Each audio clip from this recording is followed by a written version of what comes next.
Hello and welcome to the West Yorkshire Football Show. We're here to chat all things Leeds United after a couple of interesting days for the Whites. I'm Stephen Brown and joining me as ever is Jason Booker. Hello, Jason.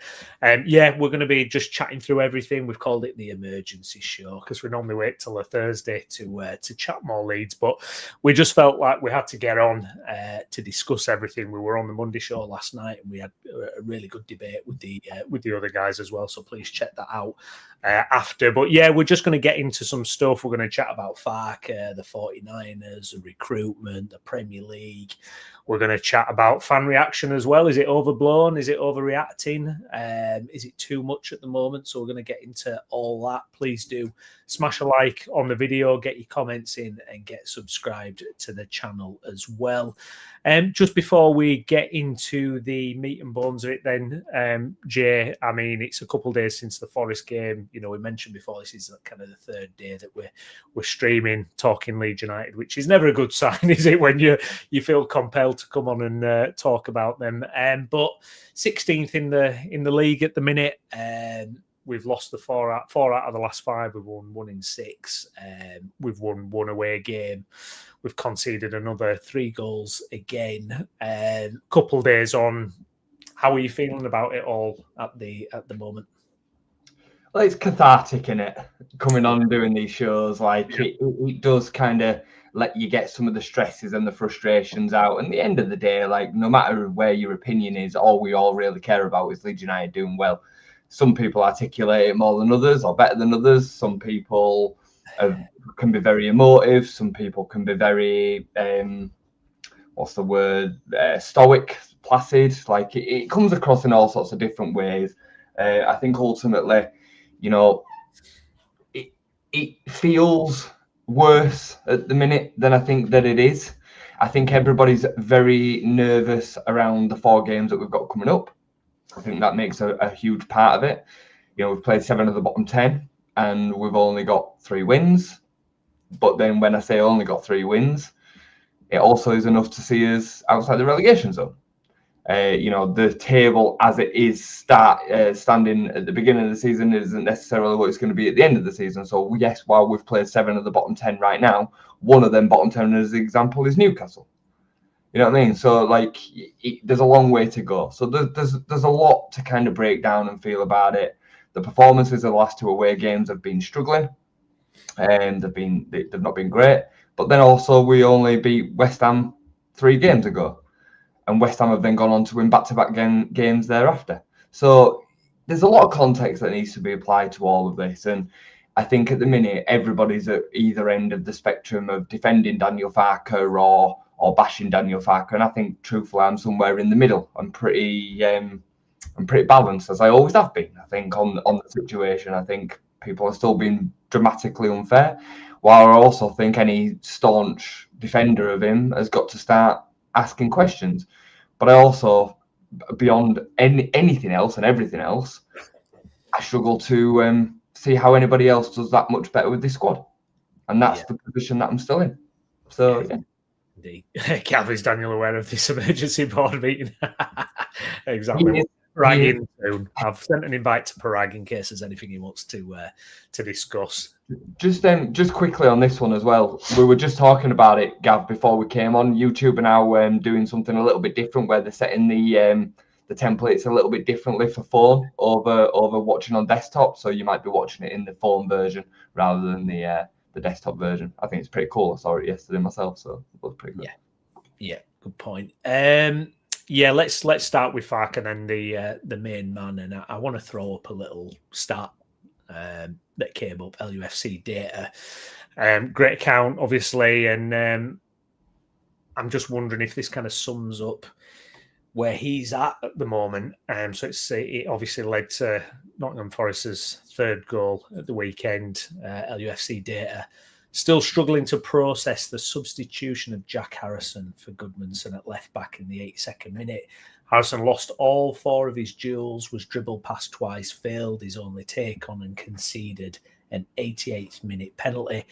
That one has to be on Daniel Farke. And it was was a head scratcher, I've got to say. You've got James Justin on the bench as well, who is actually a fullback. And I think you even mentioned it in the group as well, Jay, saying bit of a red flag almost. When managers start making these kind of decisions, and I suppose it's points to maybe someone who's looking for something, trying something slightly outside the norm, but not quite delivering. But what did you make of that particular sub? And also, is this kind of where his decision making is at the moment? I mean, I said to you before the game in the preview, Farke had not got to the point yet where he'd started making bizarre decisions, which is usually something that a manager does when they start panicking. So we've seen it several times over the years at Leeds United, and you see it at pretty much every other club that goes on to struggle and then sack their manager as well. They do some bizarre stuff, and he'd not done that up until that point, and then he went and did that, and you kind of like being like, okay, kind of scratching your head. But I do also look at the squad and I look at what availability he has got to kind of try and change the game and make a difference, because the squad is limited off the bench. And he probably sees Jack Harrison defensively as a winger. He's pretty solid usually. I actually think he's better going backward than he is going forward, as we've all said. I think probably looked at it from a point of view that he had more space running from left back than left wing. So Jack Harrison might be able to get on the ball and whip crosses in. And his delivery before going to Everton from the left-hand side was always pretty good. Like, he certainly blew hot and cold in terms of his performance outlet, but his delivery actually was good. Go and watch some of the goals that he assisted over the years. I always think to the Patrick Bamford header at Sheffield United away, brilliant delivery. The cross that he made for Kemar Roof at Derby away in the playoffs, the first leg, wonderful delivery with that left foot at times. So, look, I'm trying to make sense of it more than anything, but it was certainly a questionable decision. Yeah, and I think it's always kind of been labelled at him, hasn't it, about in-game management, and there was that kind of crucial moment where it's 1-1. Dyche makes 3 substitutions and they get the lead, whereas Farke does seem to be kind of reactive in those situations rather than proactive. Yeah. Is that fair, do you think? Yeah, I'd say it is fair. Like, I struggle to argue with that because we haven't had too many examples of him being proactive. We have had examples, though. People want to just talk about it as if it's never existed. There has been games over the championship periods where I remember categorically coming on and saying with you, so much for Daniel Farke not making changes in games, and his changes changed the game from us being 1-1 to us going on and winning 3-1 as an example, or something to that effect. Yeah. But I would say it's limited, and I would also say outside of Norwich away, this kind of reaction to being 2-0 down, 1-0 down, throw on all the strikers doesn't work. That is the only example. The Norwich away 2-0 victory. We were 2-0 down and we came back to win 3-2. Somerville scored, I remember. It was the only time it worked, where he just threw them all on. And we've seen it maybe, I would say, another 7 or 8 times since, throughout the Championship and then into the Premier League, and it's not worked again ever. So there's definitely question marks at his door when it comes to that. Yeah. But sorry, I should have said this before. What other alternatives has he got? Because, if he had a Amari Hutchinson at the weekend who made such a difference on the bench, he would bring him on and he would change the game. We don't have that. I'd be desperately looking for a number 10 to come on, the Harry Wilson, that would have made a little bit of a difference in that creative area. Who do we bring on? Joe Perreault? I'm not being disrespectful to Joe Perreault, but it's not the same. No. This is kind of does get into a debate about how good are the players, how good is the squad, and where the fault lies. I mean, Gav has mentioned here about slowest build-up team in the Premier League. That's on Farke, and that was the stat that was flying around, and I think we can see that. I mean, what I feel like I've watched for the last couple of games, and I feel like we've started to do this more and more, is this kind of passing it round the back, running out of options, punting it up, but not quite being ready to challenge for that second ball, and then losing possession. And I feel, like I mentioned last night, when one part of the Farke'S system kind of goes, it all seems to, it doesn't look very good. It kind of all has to work for it to kind of be effective. Now, is that something where he's got to get a grip of that? He's got to kind of find those early season performances that seem to have more punch in them, and tempo. I mean, the tempo is, it's just, it feels like we're not helping ourselves by being this slow. Yeah, I can see that as an argument. I don't think it's that different to the opening 3 games, if I'm honest with you, on the ball. I think the biggest problem that we've seen in difference from the first 3 games of the season is that the tempo out of possession has dropped. We're winning the ball high up the pitch less. We're winning less duels. We're looking less intense. If you go back and think, Browney, Everton at home, Newcastle at home, they were both ball fests. Yeah. But we were disciplined and we were intense, especially off the ball, and we lacked complete creativity. Now we lack the creativity without the intensity off the ball, and that's why we're conceding so many goals. So I've not got that much of a problem per se with what we're doing off the ball. With the ball. Because I recognise the fact that we don't have a lot of creativity and those moments are going to be few and far between. My big problem and difference is what we're doing without the ball. Go and watch the 3 goals. Yeah. Well, the 2 goals and then the build-up for the third.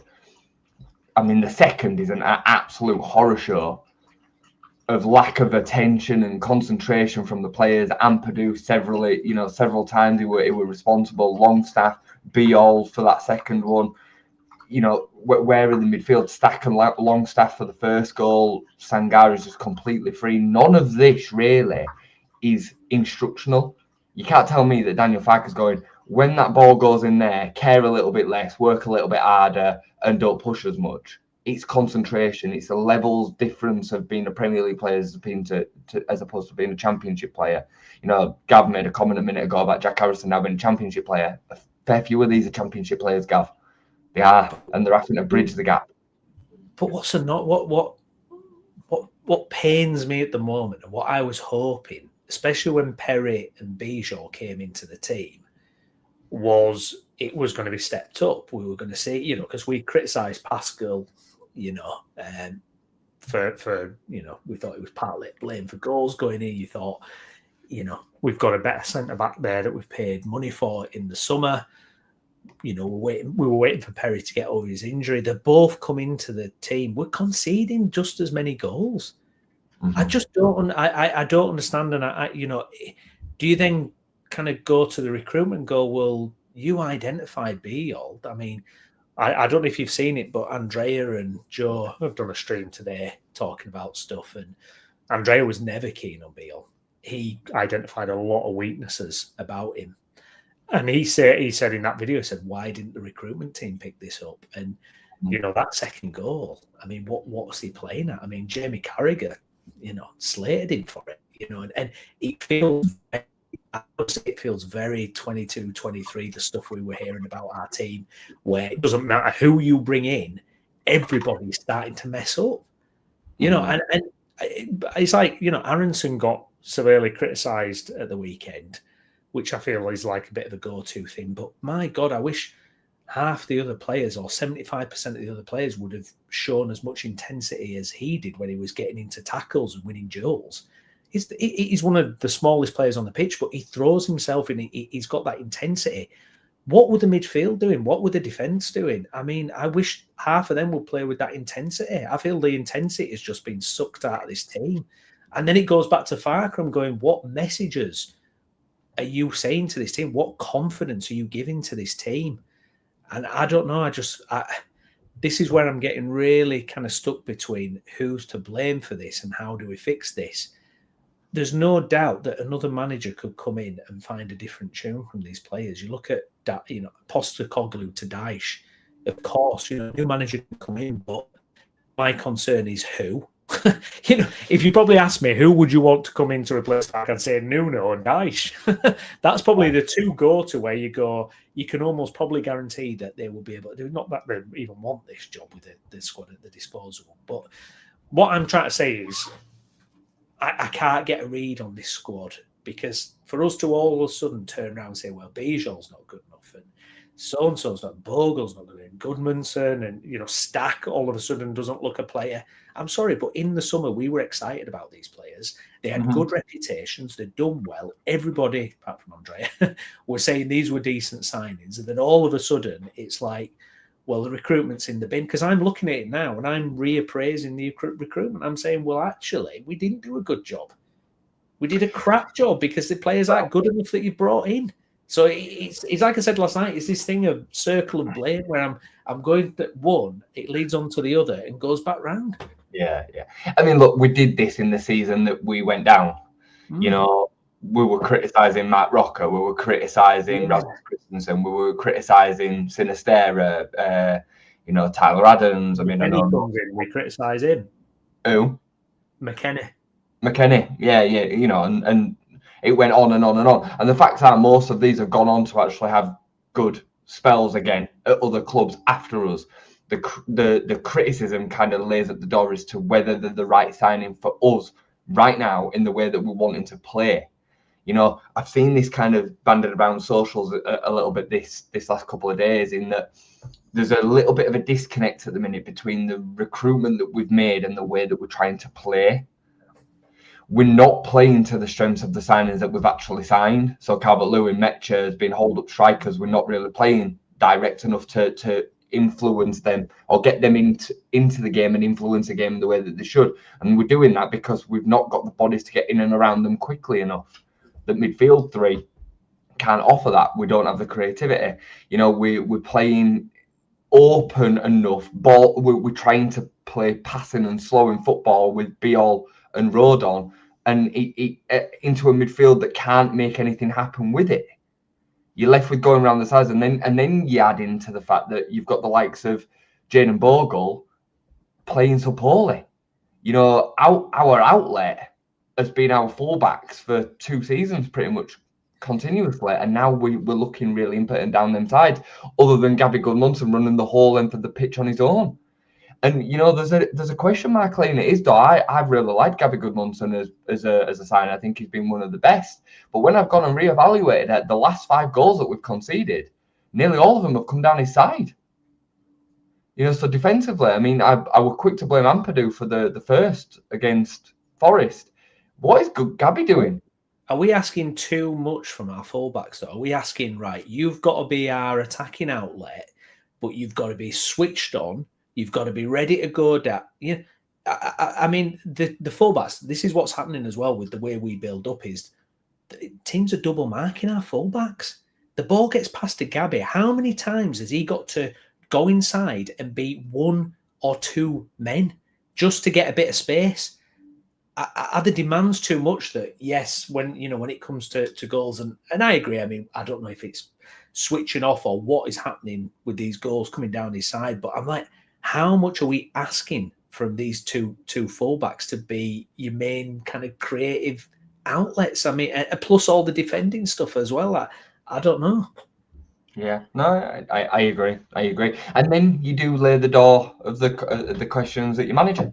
Yeah. No, then it comes down to the style. But I mean, I've seen a lot of football, Brownie. It's been my life for a long time, and I absolutely love everything about the game. I watch so much football of other teams.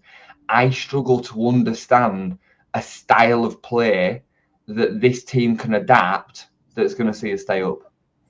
I really do. And that makes it sound completely hopeless. But the style that I saw under Farke, when it's gone right this season, even in defeat, might I add, has been enough. It's to whether the players can keep it going against the level of opposition that they're facing on a regular basis. You then throw in the element of pressure and stress and the fan base on top of that to players that mentality-wise are a bit weaker than what we really ideally could do with. All this then builds up to the fact that we might just be one of the worst teams in the division. I'm happy enough to accept and say that. I still want us to give it a go, and there has been teams that have been worse than us that have gone down, but you might just have to accept that.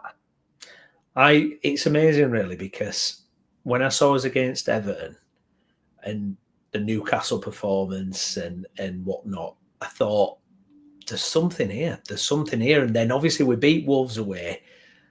Good performances against Bournemouth. Really good performance against Bournemouth, actually.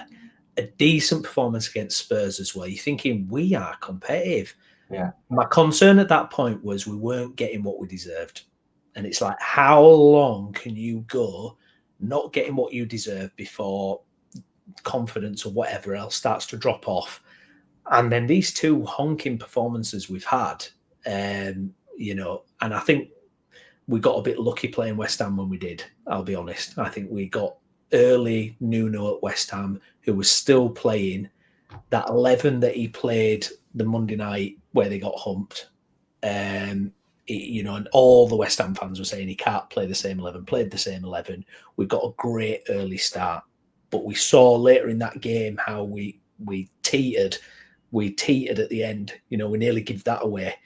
And I just had a feeling, especially then going into the Brighton game, are we good enough? Are we good enough to stay up? And it's all these question marks. And if we're the fans, we're supposed to support the club. Yet, I think if you talk to most Leeds fans now, I think there's a big acceptance that we're a bottom three squad, we're a bottom three side. So I can't imagine how that's affecting the players' confidence as well. I think you've been really harsh about West Ham, if I'm honest, about the game. Yeah. You know, we came out and we really set about them. We got a comfortable 2-goal lead. Outside of an odd moment here or there, they barely even laid a glove on us. They didn't trouble us.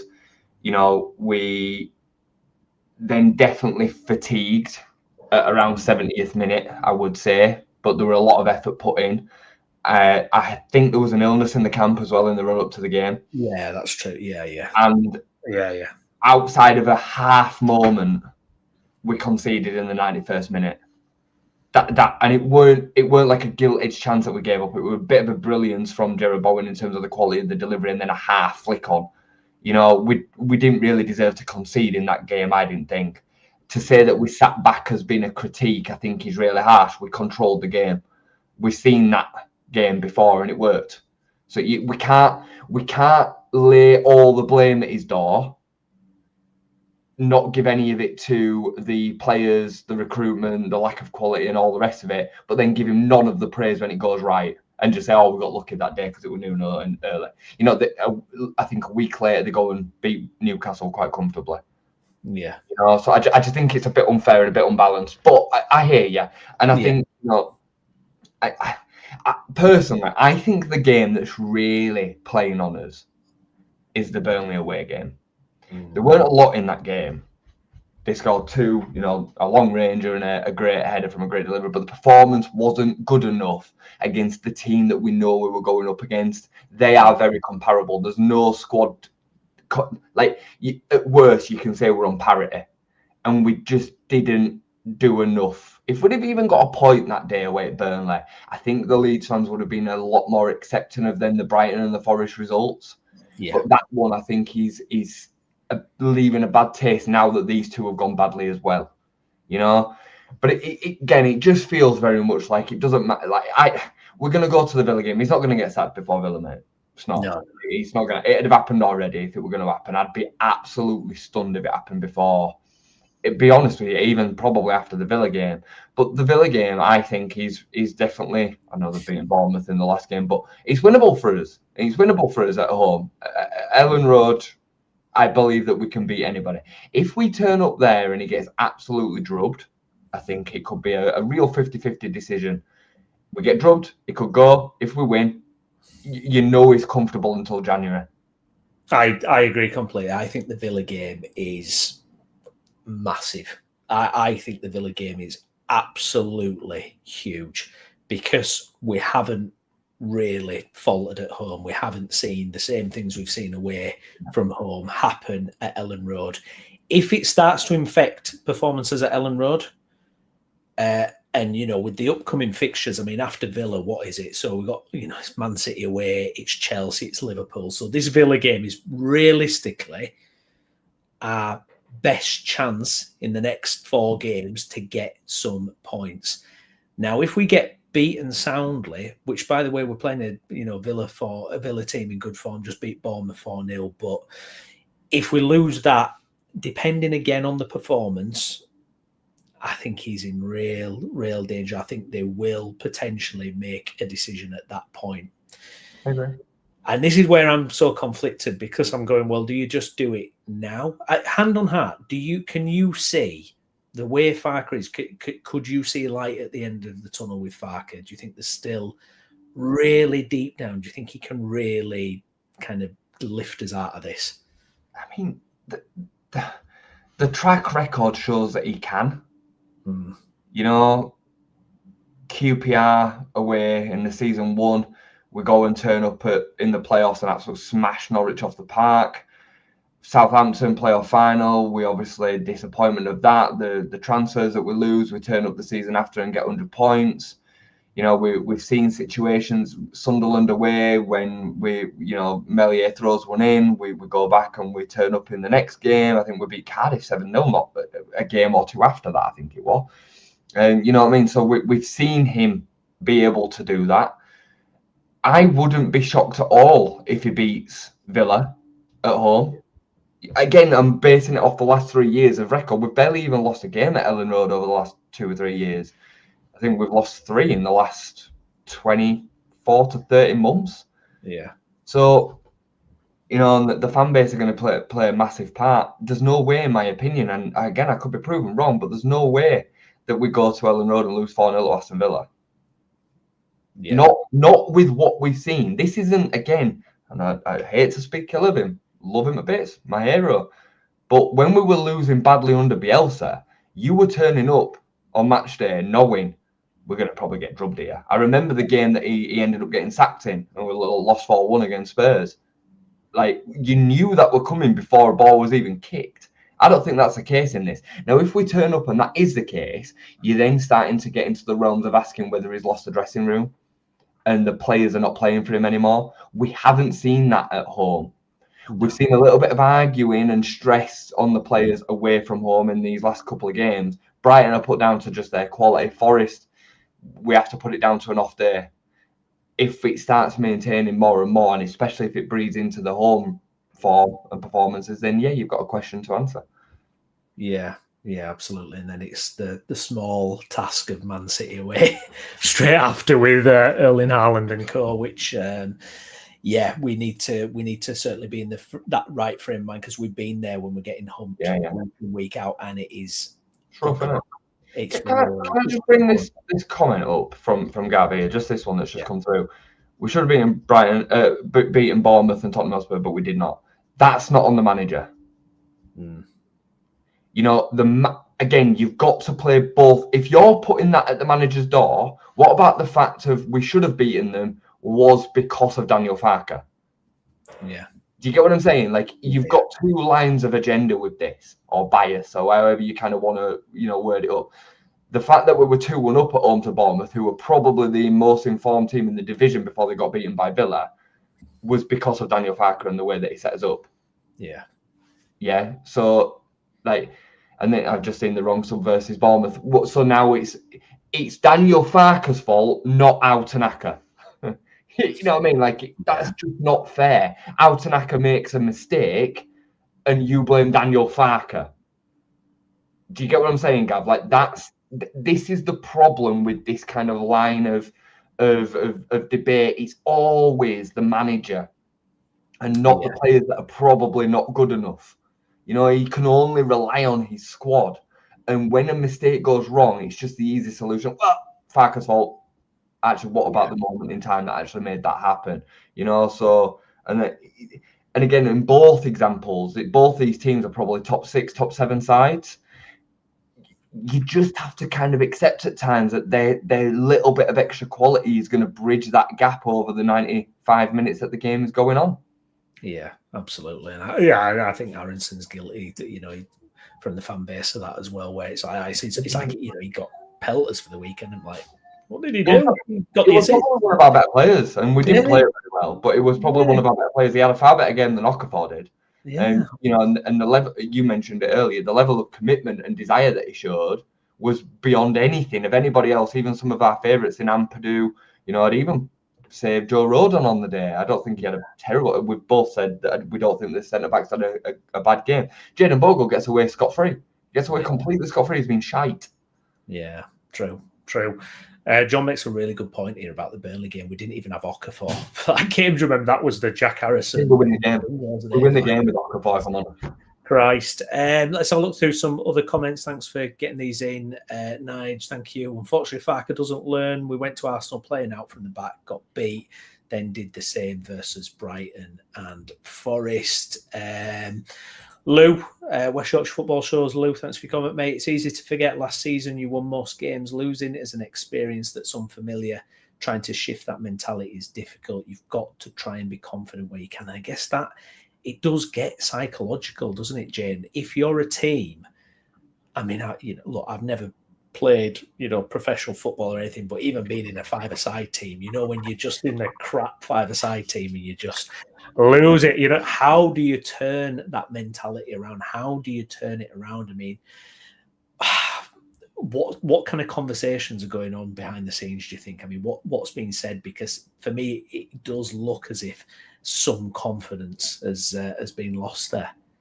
Well, this is where you have to hope that the likes of Sean Longstaff really do come into their own. That Newcastle side is an example that beat us at Ellen Road. I'll never forget that game as long as I live, because they were so bad at the time and they were on the worst form ever. They turn up to Ellen Road, Ilan Millier just throws a John Joe Shelby free kick in the back of the net. But when they were in the depth of the crap, they'll have had experienced players that will have rallied them through.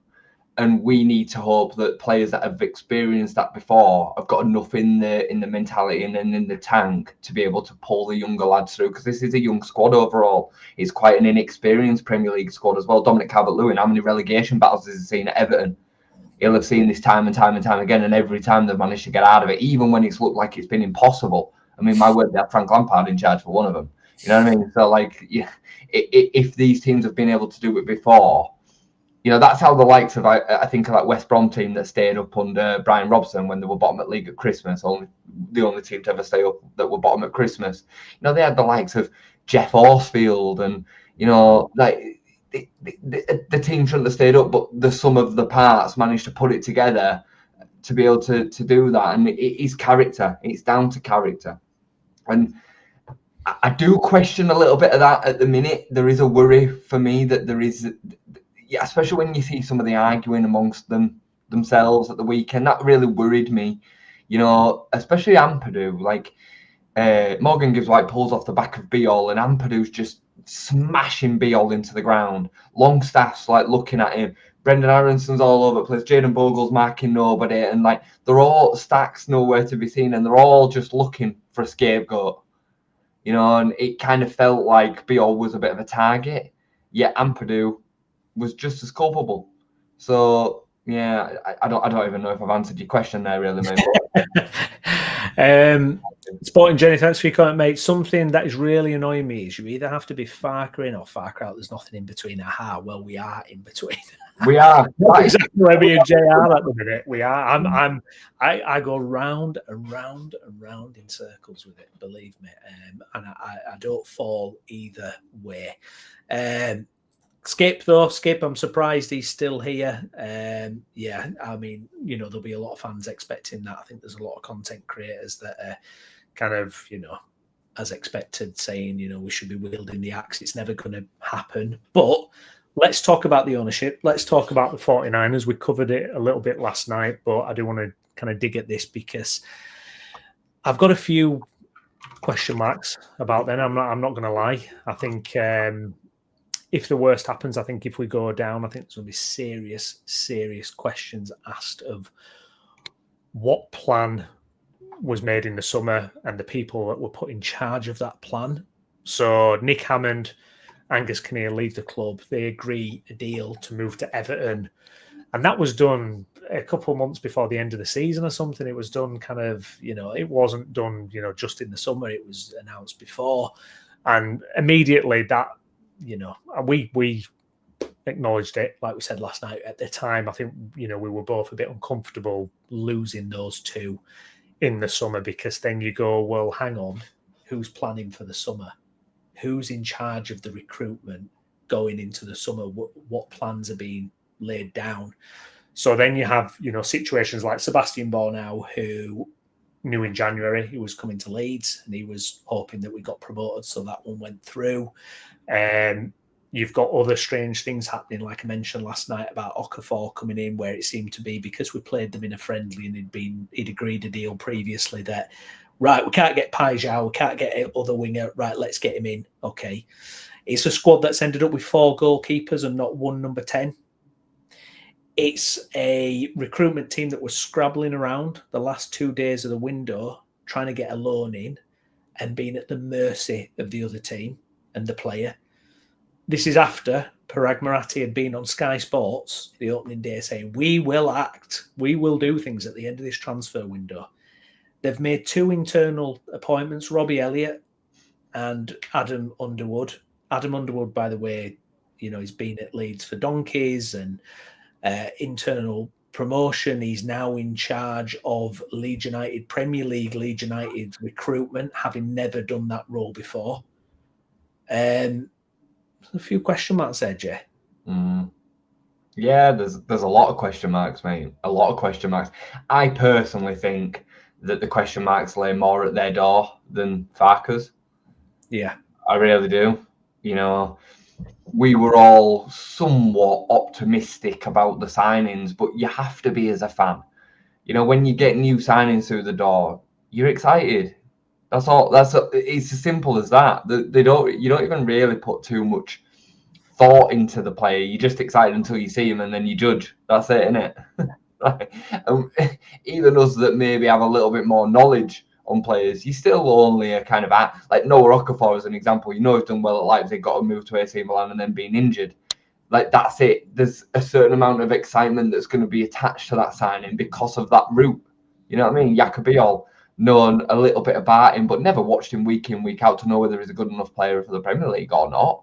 You know what I mean? So Anton Stack, exactly the same, reputational. But there's a reason that they've come to Leeds United, and yeah, the board have got a lot to answer for. They absolutely have. The recruitment team and the strategy have got a lot to answer for. I would also say, is this just as well as what they could have done? Now, I'm sick of seeing Sunderland being brought up. I'm absolutely sick to death of it. It drives me insane because it's a completely and utterly different exception to the rule. Leicester weren't able to do it. Ipswich weren't able to do it. Sheffield United weren't able to do it. Luton weren't able to do it. All the other promoted teams that have come before weren't able to do what Sunderland have done at the minute. The only comparable to them is Leeds United 1920. Yeah. Only comparable of certainly the last 10 years, because most of the time Norwich, West Brom, Fulham, they've all gone yo-yoed and then ended up being able to stay up through finishing 17th for 2 or 3 seasons. People have been saying about the route that Brighton and the likes of Brighton have taken. They act as if they've got promoted and then instantly been 10th. They've not. They've spent years scrapping around at 17th and been looking. I saw somebody make the point about Villa have now established themselves. Villa stayed up off a goal line technology break or error. Yeah, they should have gone down, and Sheffield United should have stayed. No, not Sheffield United. It was Sheffield United played that day, but whoever should have stayed up that season. That's their route. They had to go through the times where they had El Mohammadi, Jed Steer in net. They had players that weren't good enough for the Premier League. They didn't just get promoted, get Unai Emery, and then stay up. Yeah. And end up 10th. They didn't, or get Europe. But people act as if that's the route. I've said this before, and again, I don't know how I've kind of got to this point of chattering, but Leeds United fans have got a real problem with being in and around a relegation battle. They've got a problem with being 17th.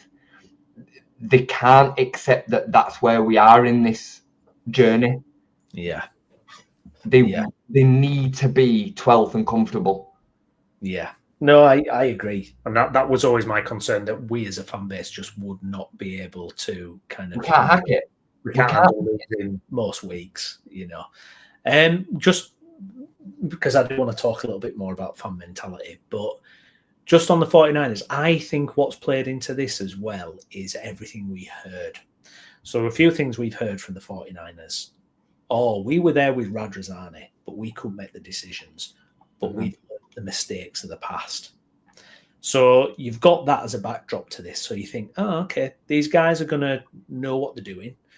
They're going to meticulously planned everything.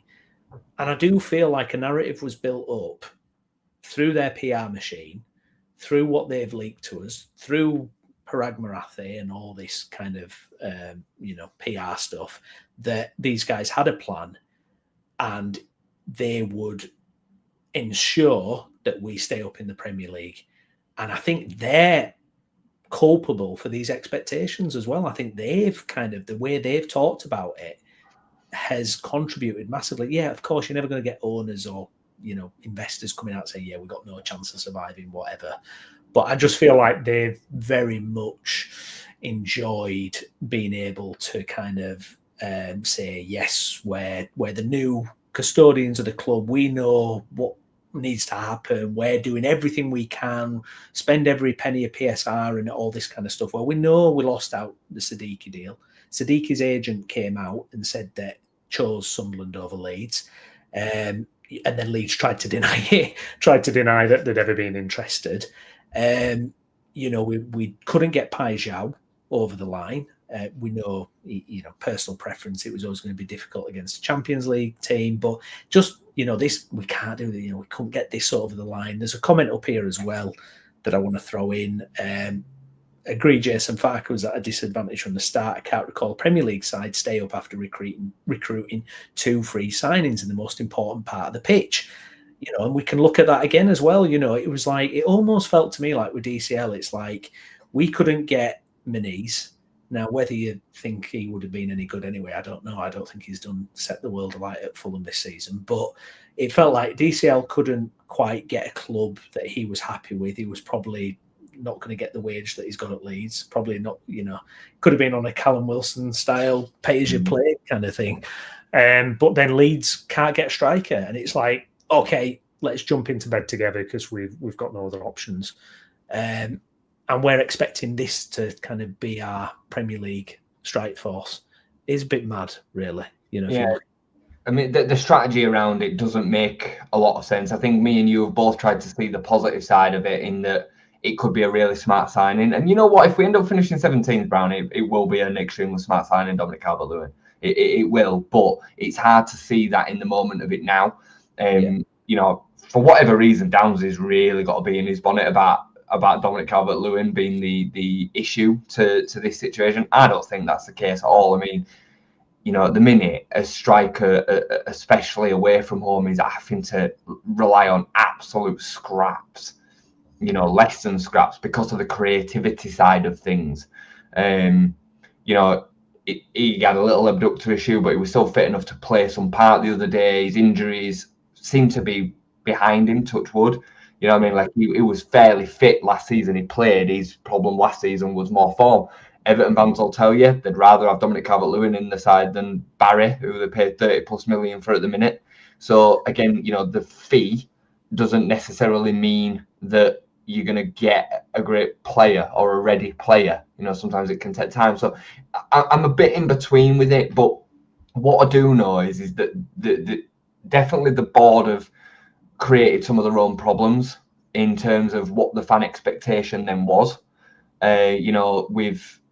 We've heard Parag Marathi does contracts in his sleep. That line come out and said that deals would be done before the end of the window. We then signed James Justin, and that was the only deal. Even though we clearly needed a number 10, Daniel Farke came out in the press and said, we need more creative players, we need attackers, and we didn't get any more. So all this then happened thereafter. So they've definitely not helped themselves. American, not just owners, but American people are very loud and precocious. We've seen this with those over the other side of West Yorkshire in Nagle. They can't help themselves. They've got verbal diarrhea. They cannot help themselves. And I don't like bringing a xenophobic kind of feel to the situation. Culturally, we're very, very different. I've got no problem with an American player, owner, or manager ever again. Like, no problem whatsoever. But in terms of what we get from an ownership, they've shown that, and that is what Americans are like. So, yeah, it's a tricky one. They've definitely scored some own goals. They would have been better coming out and saying, look, we're limited on PSR. We're going to have pretty tight wiggle room, and this is what we're going to have to work with, but we're going to go at it. Like Daniel Farke did. You know, Daniel Farke were like, I'm not going to... I don't like... It's funny, sorry, I'm talking a lot, but I don't like this attitude that Daniel Farke actually puts out into the press, in that he's not going to wave the white flag. But because it's negative, and I don't want the players to get that. But the reality of it is that. And the board would have been better placed kind of giving us that expectation rather than this. Yeah. You know? I agree. I think that's a good point about Farke, you know, and it's, you know, he said, expecting, you know, 9 or 10 wins through the season. It's like, you're managing the group. Like, what are players going to think if you're saying that? And also, you know, the emotional fan base comment as well. It's like, time to give that rest as well, Daniel. I think most fan bases are emotional, and we you know, there's numerous fan bases that are just as bad as Leeds. I know we're kind of, you know, we're his own beast, and we're very passionate, to say the least. But, you know, he's saying that every other week. It's like, we know, we get it, we're emotional. Do you know what I mean? It's like, you know, what do you want us to do with that information? You know, it's like, so what? Just coming back to the 49ers, Manor Solomon, we talked about this last night. It's like, how was that deal not done? How was that deal not done? I mean, he's played an absolute unbelievable season for us. He scores and gets us league title on the last day. He's ended up at loan to Villarreal, so you can't tell me there wasn't a deal to be done. I think that, I mean, it's bizarre, isn't it? I mean, I think it would have been. How can we end up in the Premier League with a weaker attack on the wing than when we were in the Championship? It's mental. You know what I think's happened there? I think we thought we would be able to get better. We were then down the line of the Pajal deal. That didn't happen. Solomon probably took exception, and then we're like, well, I've got other options now. You know, we're on the verge of signing for Palace, I think it was. Then that fell through on deadline day, and then he ended up at Villarreal right at the last minute. Again, just like the fan base, and maybe all this is true about the fan base dictating some of what the 49ers do, I don't know. But when we were in, when it was rumoured that we were going to make that deal permanent, the fan base were like, oh, we're not really good enough. And like, maybe the board thought that, and then all of a sudden he pops up at a far more established Crystal Palace or a far more established Villarreal, and everybody's looking a bit silly. Unfortunately, the noise carried loud with Manor Solomon because of his cultural stuff. I'm sorry, but if he'd have been English, the fan base would have absolutely loved him. I loved him. I thought it was brilliant, and he'd have made a difference. Yeah, I know, 100%. The Premier League system, and this is something Lewis was keen to kind of talk about last night, and the fact that, are we just doomed, Jay, by this Premier League system, and Sunderland are a massive anomaly? You know, is it rigged against newly promoted teams? I mean, this rolling 3-year losses, you know, we can't make as big a loss as other established Premier League teams, which mean, you know, we're capped in terms of what we could spend this summer. And it certainly feels, you know, previous promoted teams have all got relegated last 2 seasons. And, you know, Sunderland could stop that. But are we fighting something bigger than just on the pitch? Are we fighting a system where it is rigged against, teams that are not already there? I mean, if we'd have stayed up last time, for me, mistake is 3 years ago getting relegated in the first place. I mean, me and you sat on that relegation stream saying, people coming in the comments going, it's fine going back to the Championship. It's a reset. We sat there and said, no, worst thing that can happen. And you're seeing it. Now we can't compete financially against the teams. And, is this just too big a mountain to climb for us at the moment, Jay? Maybe we need another relegation and then another promotion. Like maybe that's the journey that we will find ourselves on. We'll find ourselves on a bit of a yo-yo journey. But because, when you go back down, you should have so much more resources than the Championship does have. I watch a bit of Championship football here and there now that we're not in it, and it's not great. You do see the standard difference. So when you go back down, the players that you do keep and what you can recruit with parachute payments will probably keep you in that top two. But yeah, mate, I mean, it's a gap to bridge. I don't think it's as big as what people make out it is because of what's happened over the last 2 years. I am still standing on with that.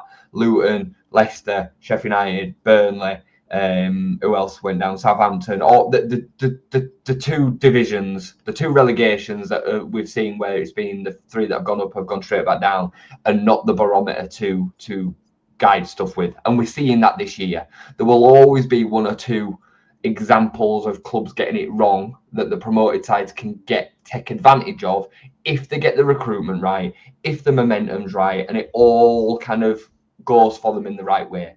There is, and we're seeing that with Sunderland. But yeah, it's a difficult bridge to gap because you go from being so dominant to being the worst. You go from being completely head and shoulders better than everybody else, finishing on 100 points, to then being completely second best to 17 teams, pretty much. And unless you fall across a superstar manager that's just prepared to take the most unbelievable risk, you're not gonna get that. Regis Labrie, as an example, like people had a bit of a reputation of him. He had to drop down to the second division in the English pyramid to get a good job, and he's done a great job. But you're not gonna just find them out of nowhere. Like you're just not. And Leeds fans will be very hindsight of it. Oh, we should have applied Regis Labrie instead of Daniel Farke. Nobody would have done that. It's easy for you to say do that now. No, you wouldn't have done that. You'd have gone with the experienced manager that's won the Championship twice, that then went and won it again and finished on 100 points. Just because I saw Joe defending this earlier, but just because you've defended the Daniel Farke situation for the last 2 years doesn't mean you were now wrong. No. No, exactly. Absolutely not. He was still the right man for the job last year. Absolutely the spot on right man. We've seen very few managers be able to deal with Leeds United, and he could. So, yeah, indeed. The fans, Jay mentioned it a little bit earlier. Have we just completely lost our heads at what is essentially back-to-back losses in the Premier League away from home against established Premier League teams? And I think you hit the nail on the head. I don't feel we're a fan base that can handle this. And I have to get some perspective on it. I've got, David Batty and Alan Smith and Olivier Decor, Mark Viduka running through my head. I've got 5th place finishers running through my head. Even the Bielsa first season in the Premier League, Rafinha, and it feels like, what's this? What's this awful thing that we're part of? Is it a case of us as fans, we're going to have to calm down. We're going to have to get some perspective on this, because we've got to go to that Villa game and we've got to support the team 100%, because if that anxiety feeds into it, if we're biting our nails immediately at the start of that game, it feels like the home form has to stick or we really are done for. I couldn't agree more, mate. I couldn't agree more. And I'm going to come to Gav's comment in a minute, because I think that's a really, really good one to talk on. But every club that we aspire to be, that are established in the Premier League right now, has gone through this journey that we can't deal with. Villa, Fulham, Bournemouth, Brighton. Bournemouth went back down and came back up, by the way. Brentford. They've all gone through this toxic stress, negative panic around getting relegated. The difference for Leeds fans, and I think Villa fans probably had this as well, if I think back to when they were really struggling to stay up and going through that journey, they sacked a lot of managers, and I'm sure their fan base were losing their mind all the time as well, because they're very similar to us. But all the other ones just enjoyed the journey of trying to finish 17th. We don't. We don't see ourselves like that. We are so entitled to not have any suffering during this season. I mean, right now, the fact that we're having this level of conversation in the route that we are, we've lost 2 games in a row, that's it. You're not talking about losing 5 or 6 or 7 or 8, which is we're very capable of doing and still staying up, by the way. Yeah, because that's Premier League, you lose a lot of games. So we can't deal with this. You know what I mean? As a fan base, we really, really struggle with it. The fact that we're having this conversation, we're sat on 11 points in 16th, just shows it. I thought, come this game, we would probably do well to be, sorry, I'm spitting, to be outside the relegation spots. And we find ourselves in that. Why are we so entitled to be comfortably sat in the Premier League right now? Nobody can answer that to me. Yeah. Nobody can answer it. No. You know, so yeah, and you know, Daniel Farke doesn't help himself by bringing up the fan base in the way that he does. That it's an expectant fan base, but again, he's only telling the truth. He shouldn't say it, but it doesn't mean that it's not true. The passion and enthusiasm of Ellen Road will carry us through if we maintain it. The problem then comes is when the toxicity fills in and it goes the other way, because it very quickly does. You know, I were at Ellen Road that day that Lewis Bates started in midfield and Dan James got sent off, Chelsea at home. And the crowd sucked the ball into our own net. Yeah. It was awful.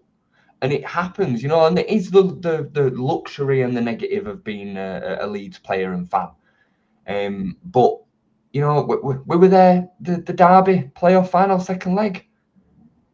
We were partly responsible for that. Yeah. Sorry, we were. And Leeds fans won't want to hear this, but it's just the truth. If we were more geared for you know, Luton, as an example, they made a terrible fist of it, really, on the face of it, but they were so passionate about just being here that finishing 17th was always within their grasp as long as they kept on pushing the team on. And we need a little bit more of that, because in our journey right now, that is where we're at. Browning is. Yeah, I agree. Just before we finish up, because I've got to go, but the Aston Villa game, Jay, 2 questions. What has to happen, and what do you think will happen in that game? Good question. I think what has to happen is that we see a performance and we see a level of intensity that is acceptable, because I think that is the most alarming thing that was missing from just in Adam's comment, and he's spot on. We've not seen the level of intensity against Brighton, but specifically Forest. You know, to quote Roy Keane, smash into somebody. You know what I mean? You need to see a little bit of that. You need to see the basics. But Ellen Road, we've seen that all season. We've seen it for 3 years. I expect it, and I personally think we get something from the game. I genuinely do. I don't know if we can win that game. Villa are a far better side than us, but at Ellen Road, I always give us a shout. And as long as Farke's still got the players on side, which at Ellen Road we've not seen anything to say of the opposite, I think we get something from that game. And I think he's then still in charge for, I think it's Man City directly after that. Yeah, I completely agree with what needs to happen. We need to have a performance.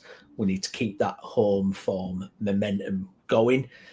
In terms of what I think will happen, I honestly, I struggle to say because I can see it going either way. I can see either a battling, get something from the game, or I can see the wheels coming off. I wouldn't be totally surprised at that either. So we'll wait and see. We've got a while to wait now, Jay. It's the international break again. Last one until March. And we'll just wait and see what we make. We'll wait and see what happens. Myself and Jay will be back discussing Leeds United on another show in the near future. As we look ahead to that Villa game. I want to thank everybody who's got the comments in on the video this evening. If you like the debate, if you like the discussion, please do smash a like on the video, get your comments in after, get it shared as well. Really do appreciate that. Really helps the channel. And we'll be back again soon. Jay, thank you very much, mate. No, you're welcome, mate. And just to quickly say, I could carry on talking to the comments all night, and Browney's kind of very subtly pulling me away from it here, because I'd just carry on chatting to you all night. And I respect any opinions both ways, you know, and you guys respect ours, and I think that's you know, fair enough. And we started the show with this, we're all in it together, and all we all want is for Leeds to be successful. Just remember from us and from me that 17th is success this year. So try and enjoy it a little bit more than what we are. Yeah, indeed. I think that's a good parting message to end on. We'll be back in the future. Thank you very much for watching, and we'll catch you again soon. Thank you. Bye-bye.